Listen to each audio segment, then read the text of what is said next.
Iraqi army kills 200 terrorists and destroys 19 cars which tried to infiltrate via Syrian-Iraqi borders. Russia prepares for holding a UN Security Council meeting to discuss the question of terrorism in the Middle East.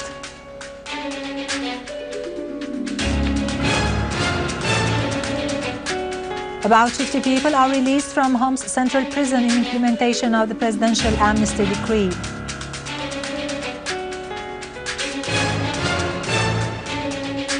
Russian ambassador to Syria, Kol Mohammadov, stresses Moscow's continued support for Syria in combating terrorism.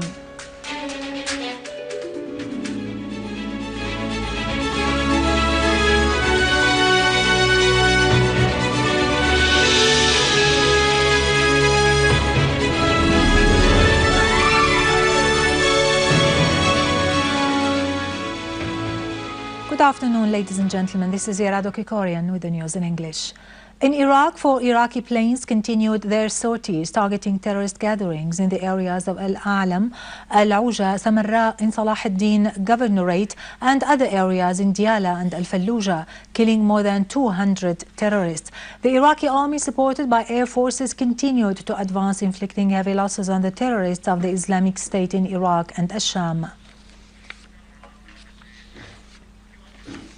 Iranian President Hassan Rouhani affirmed that there was no other choice before the states of the region other than combating terrorism, expressing his country's readiness to help Iraq according to international law. In a press conference he held on the occasion of the elapse of 1 year following his winning of the presidential elections, Rouhani said that the Iraqi people are capable to eliminate terrorism, referring that terrorist groups have been receiving support from some regional and western states. In turn, Iranian Foreign Minister Mohammad Jawad Zarif warned against the spread of terrorism in the region. During a telephone call with the UN Secretary General Ban Ki-moon, Zarif referred to the responsibility of the UN with regard to offering serious support for the Iraqi people and government to combat terrorism. Russian permanent representative to the UN, Vitaly Churkin, declared that Russia is intending to organize a meeting in the Security Council next week to discuss terrorism issue in the Middle East.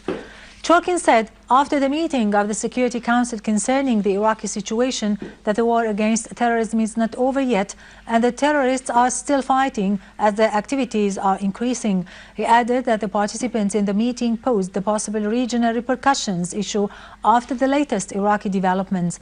Concerning the Iraqi crisis, Churkin called to look in the events of 2003 when the United States invaded Iraq. Vatican Pope Francis I expressed his deep concern regarding the progress of what is called the Islamic State of Iraq and Ash-Sham in Iraq, stressing his support to the Iraqi people in facing terrorism.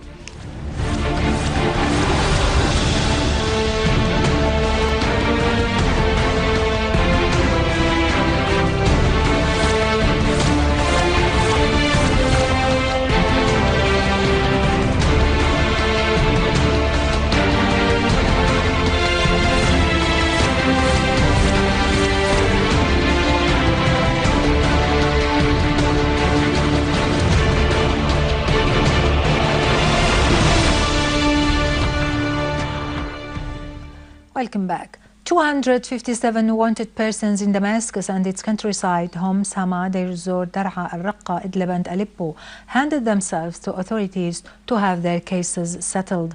In Homs, in implementation to the amnesty decree number 22, 50 persons were released from the central prison.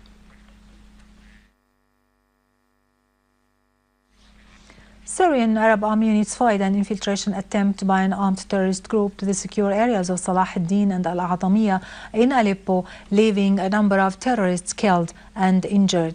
In Latakia, northern countryside, Syrian Arab army units continue in chasing terrorists and tighten control over the points of 714, 767 and 803, as these points are controlling the road of Al-Furulluq Kasab after eliminating great numbers of terrorists.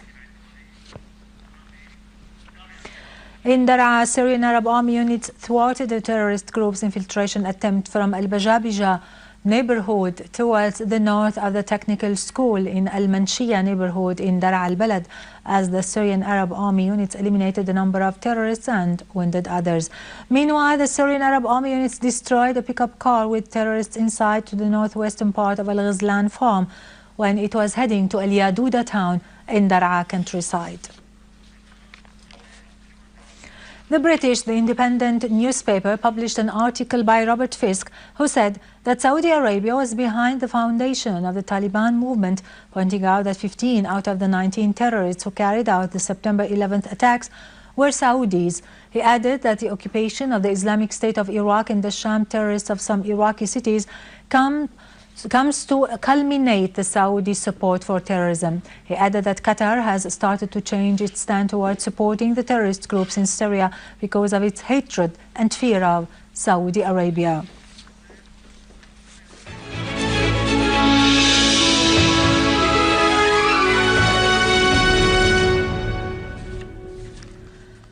Finally, on the occasion of Russia's National Day, Russian ambassador in Damascus, Azmatullah Kol Muhammadov, held a reception ceremony at the Maroz Hotel in Damascus. The Russian ambassador said that the determination of Syria, Russia and a large number of other countries to pursue an independent policy, defend the main principles of the international law and refuse interference in the other states' internal affairs, raise other parties' attempts to expand their geopolitical control and to directly come close to the Russian borders.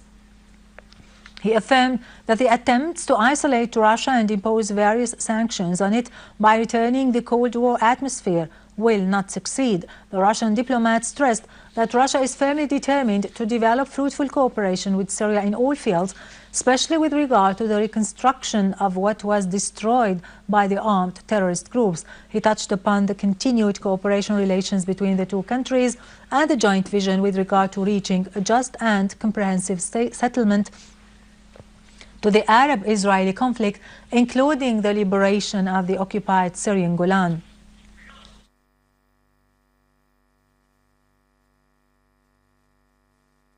Muhammadov stressed that Russia is greatly interested in expanding the experience of national reconciliations and implementing the presidential amnesty decree. He added that halting all forms of external support for the armed terrorist groups operating in Syria is considered a precondition for the success of the efforts being exerted for reaching a peaceful solution to the crisis in Syria, referring to the great support of Syrian people for the options chosen by the Syrian leadership for resolving the crisis. He went on to say that the outcome of the recent presidential elections, which took place in a free and transparent atmosphere, referred to the great support of the Syrian people to their leadership. Senior Syrian officials who attended the reception expressed appreciation for the Russian honorable stances towards Syria and its role in defending human rights and developing cultural, economic and social relations between the two countries. I'm very happy to see all our friends from Russia and from Syria being here close to each other. I do believe that my next step is to participate in many events, many occasions. I am a person who believes that if you want to succeed in your country, you have to be the servant of your people. And that's what I'm trying to do. I'm trying to be close to the people. I'm trying to participate in many issues and many events. Hopefully that I will do very well in the near future. Thank you very much for having me here. And what about the victory of the President Bashar al-Assad? Well, I said so. His victory is our victory at the end, because this is the voice of the people. And when the people give their voice, that's it.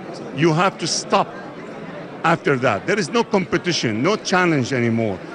When people decide on someone, you have to back him up, you have to stand behind him, support him, because the issue now is not who wins. The issue is the country who wins.